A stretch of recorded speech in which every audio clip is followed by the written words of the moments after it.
Hi friends, இன்றைக்கி நம்ம சேனலில் இட்லி, தோசை, சப்பாத்திக்கு ரொம்பவே பொருத்தமான முட்டையை வச்சு ஒரு சைடிஷ் ரெசிபி தான் பார்க்க போகிறோம். வாங்க எப்படி செய்யலாம்னு பார்க்கலாம். இதுக்கு அரை கப் துவரம்பருப்பை கழுவி குக்கரில் சேர்த்துக்கலாம். இது கூட 2 மீடியம் சைஸ் உருளைக்கிழங்கு நறுக்கி சேர்த்துக்கலாம். அரை டீஸ்பூன் மஞ்சள் தூள் சேர்த்து தேவையான அளவு தண்ணி ஊற்றி 4 விசில் வேக வச்சு எடுத்துக்கலாம். பருப்பும் உருளைக்கிழங்கும் வெந்துருச்சு. இதை தனியாக ஒரு பாத்திரத்தில் எடுத்து வச்சுக்கலாம். ஒரு வாணலியில் 3 டேபிள் ஸ்பூன் எண்ணெய் ஊற்றிக்கலாம். இதில் 5 முட்டையை வேக வச்சு எடுத்திருக்கேன். இதை நல்லா ரோஸ்ட் பண்ணி எடுத்துக்கலாம்.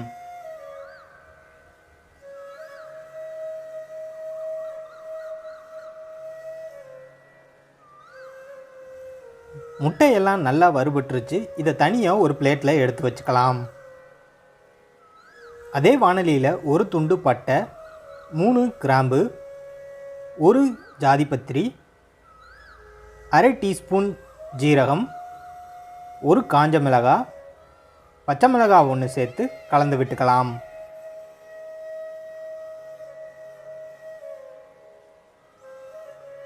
இது கூட 2 மீடியம் சைஸ் வெங்காயத்தை பொடியாக நறுக்கி வச்சுருக்கேன். அதையும் சேர்த்து கண்ணாடி பதம் வர்ற வரைக்கும் வதக்கி விட்டுக்கலாம். இது கூட 1 டீஸ்பூன் இஞ்சி பூண்டு விழுது சேர்த்து அதோட பச்சை வாசம் போகிற வரைக்கும் வதக்கி விட்டுக்கலாம்.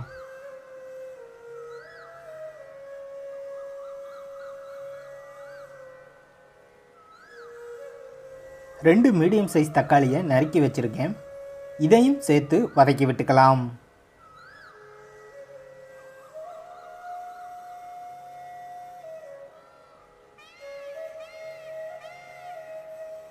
இது கூட 1 டீஸ்பூன் மிளகாய்த்தூள், 1 டீஸ்பூன் மல்லித்தூள், 1/4 டீஸ்பூன் மஞ்சள் தூள், சுவைக்கு ஏற்ப உப்பு சேர்த்து கலந்து விட்டுக்கலாம்.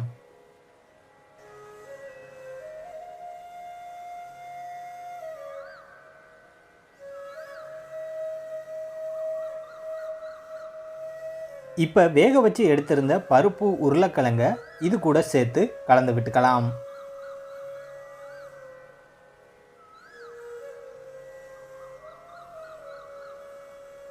இதை மூடி வச்சு 5 நிமிஷத்துக்கு மிதமான தீயில கொதிக்க வச்சுக்கலாம். நம்ம போடுற வீடியோ உங்களுக்கு பிடிச்சிருந்தா மறக்காமல் சப்ஸ்கிரைப் பண்ணி பக்கத்தில் இருக்க பெல் ஐக்கானை கிளிக் பண்ணிக்கோங்க. இப்போ வறுத்து வச்சிருந்த முட்டையை எடுத்து இது கூட சேர்த்து கலந்துக்கலாம்.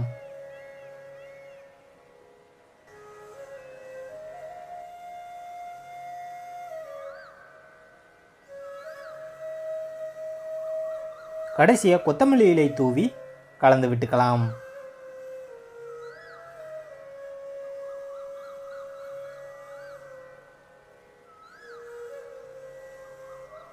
இட்லி, தோசை, சப்பாத்திக்கு ரொம்பவே பொருத்தமான முட்டையை வச்சு செஞ்ச சைடிஷ் ரெசிபி தயாராகிருச்சு. நீங்களும் ட்ரை பண்ணி பாருங்கள்.